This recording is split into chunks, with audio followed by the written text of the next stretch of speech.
पढ़ा तो बहुत पहले था, तो उसी समय ये कविता मेरे मन में उतर गई थी और उसी दिन मैंने तय कर लिया था कि कभी भी मेरी एनजीओ रेस्टोरेंट एंड कैंसर की ये होगी, कॉन्फ्रेंस होगी, कुछ भी बड़े लेवल की, तो वहाँ मैं ये कविता ज़रूर पढ़ूँगी। तो बस आवश्यकता थी तो लेखिका की परमिशन की थी। सो विश्वास था मिल तो जाएगी, पर फिर भी कहीं तो मन में एक धुक-धुकी थी, क्या पता मना कर दे। ये थोड़ी है कि मैं उसकी टीचर हूँ तो मुझे मना नहीं कर सकती। पर असीमा ने तो दिल खोल के कहा कि आप पढ़ेंगी, इससे बड़ा मेरा सौभाग्य कोई नहीं होगा। लेकिन दुर्भाग्य मेरा कि ऐन वक्त पर मेरा गला बिल्कुल बंद हो गया और आवाज़ बिल्कुल नहीं निकल रही थी। तो फिर मैंने दीप्ति कुलश्रेष्ठ करके है, वो कैंसर विजेता हम कहते हैं, सर्वाइवर नहीं कहते हैं, तो वो कैंसर विजेता है। तो उससे मैंने कहा कि दीप्ति तुम पढ़ोगे, तो ऑलमोस्ट कांपने लगी कि दीदी जिस चीज़ को आप पढ़ना चाहती थी मैं कैसे पढ़वाऊँगी। मैंने कहा क्योंकि मैं सिखाऊंगी।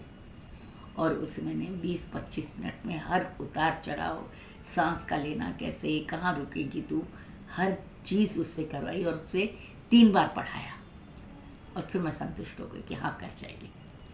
स्टेज पर चढ़ने लगी, मेरा हाथ पकड़ के, दीदी जब तक आप मंच पर नहीं चलेंगी मैं नहीं जाऊँगी।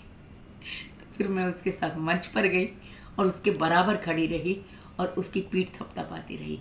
उसके हाथ मैं देख रही थी लगातार कांप रहे थे, बोल रही थी, एक्सप्रेशंस मैं दे रही थी। ये दर्शकों ने मुझसे कहा, क्योंकि मेरी तो कविता मेरी आत्मा में बस चुकी थी, तो शब्द चल रहे थे तो मेरे चेहरे के हाव भाव उसी हिसाब से बदल रहे थे। तो ये समझिए कि भले ही कविता बोली उसने, पर जी मैंने। तो प्रस्तुत है असीमा की लिखी दीदारगंज की यक्षिणी। ओ मेरी प्रियतमे, स्वर्ग से उतरी अप्सरा सी देह यष्टि तुम्हारी, सौंदर्य की देवी हो तुम दीदारगंज की यक्षिणी से। दीदारगंज की यक्षिणी सा उन्नत सुंदर वक्ष मेरे लिए वो स्थान जहाँ सर रख सुस्ताने भर से मिलती है जीवन संग्राम के लिए नई ऊर्जा और जीवन से लड़ने की, जीवन की हर शंका का समाधान। तुम्हारी वक्ष पर जब जब सर रख कर सोया, तुम्हारे वक्ष पर जब जब सर रख कर सोया, महसूस हुआ मैं लेटा हूं मासूम शिशु सा जो माँ की गोद में, और तान देती हो तुम श्वेत आंचल सी पतवार जो बचा लोगी मुझे जीवन के हर तूफान से, हर संग्राम से मुझे, और झेल लूंगा मैं हर ज्वार भाटा। अनगिन रातें जब जब थका हूँ, हारा हूँ, पराजित हो, असहाय हो, निरुपाय सा महसूस है खुद को, तो तुम्हारी ही वक्षस्थली से लग रोना चाह 1000 साल, लेकिन लगते ही सीने से सोख लेती हो सारा दर्द। कैसे भांप लेती हो मेरी हर चिंता, और समेट लेती हो तुम एक एक बूंद आंसू की अपने शहतूतिया ओंठों से। घुल जाता है क्लांत मन, धुल जाती है शिथिल देह, जब जब खेलता हूँ नन्हे बच्चे सा उत्थान और विजय के समागम तुम्हारे पक्ष से। जब जब लौटा हूँ उदास हारा हुआ, अपने वक्ष से लगा बन जाती हो मेरी शरण स्थली। बिन बोले ही कैसे कह जाती हो कि कि मैं हूँ ना, एक ही पल में कैसे बन जाती हो प्रेमिका से माँ, कभी बहन, तो कभी साथ बड़ी हमजोली। Oh my love, oh my love, you're the most beautiful, lovable woman on this earth. Best thing ever happened to my life. खुद को तुम्हारे सम्मुख कितना छोटा सा पाता हूँ, कहाँ दे पाता हूँ बदले में कुछ भी। कितना कुछ पाया तुमसे, अब तो बस तुम में समाहित हो, तुम ही से जन्म लेना चाहता हूँ। सृष्टि की समस्त यात्रा पूरी कर तुम्हारा ऋण चुकाने का एक प्रयास कर सकता हूँ।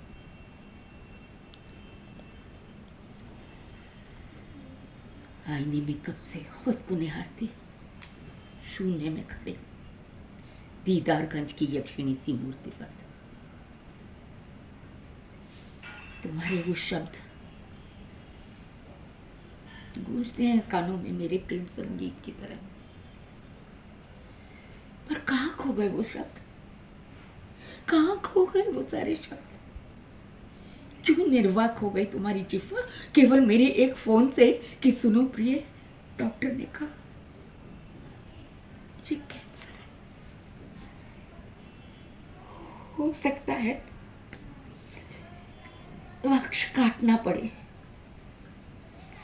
उन गिने चुने शब्दों ने जो मौन करती थी सारी सृष्टि, गिने चुने शब्दों ने मौन कर दी थी सारी सृष्टि। पसर गया था सन्नाटा फोन के इस पार से उस पार तक और उस पार से इस पार तक। उन थमे क्षणों के संग स्तब्ध थी मैं, लेकिन उस मौन के भीतर चीत्कार कर रहा था मेरा मन। आज तुम लगाओगे ना अपना बख्शत फातिमा जी, कहोगे ना मैं हूं ना, कहोगे ना? प्रतीक्षारत थी मैं। फिर मैंने ही कांपते स्वर में पूछा, हेलो हेलो हेलो, तुम हो ना? मेरी आवाज तुम तक आ रही है ना?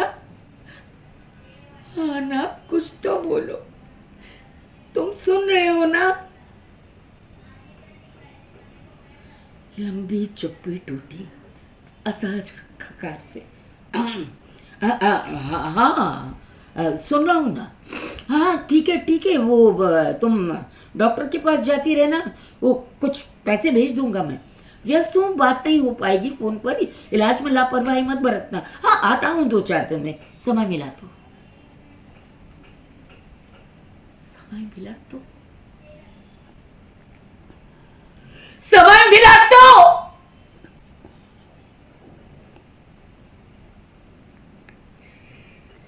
समझ गई मैं, खो गया है समय उस अंतहीन खाई में जहां खो गई तुम्हारी शरण सारी। नहीं रही मैं अब सौंदर्य की देवी, नहीं रही मैं प्रेम की देवी।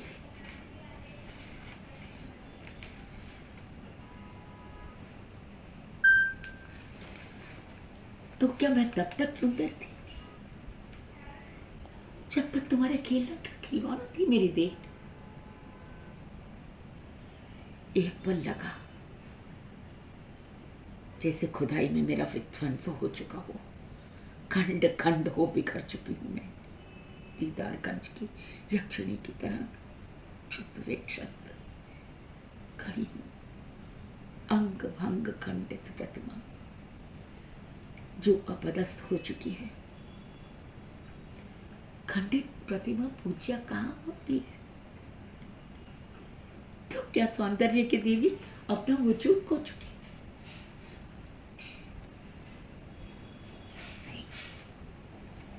नहीं, मैं अपना वजूद, अपना अस्तित्व कभी नहीं खो सकती। मैं केवल सुंदर देह यष्टि नहीं, केवल प्रेमिका नहीं, संपूर्ण सृष्टि हूं, आदि शक्ति हूं मैं। शक्ति के इकार के बिना तो शिव भी शव है। छिन्न मस्ता हूं मैं, अपनी ही शक्तियों से स्वयं सिद्ध हूं मैं, स्वयं सिद्ध हूं मैं।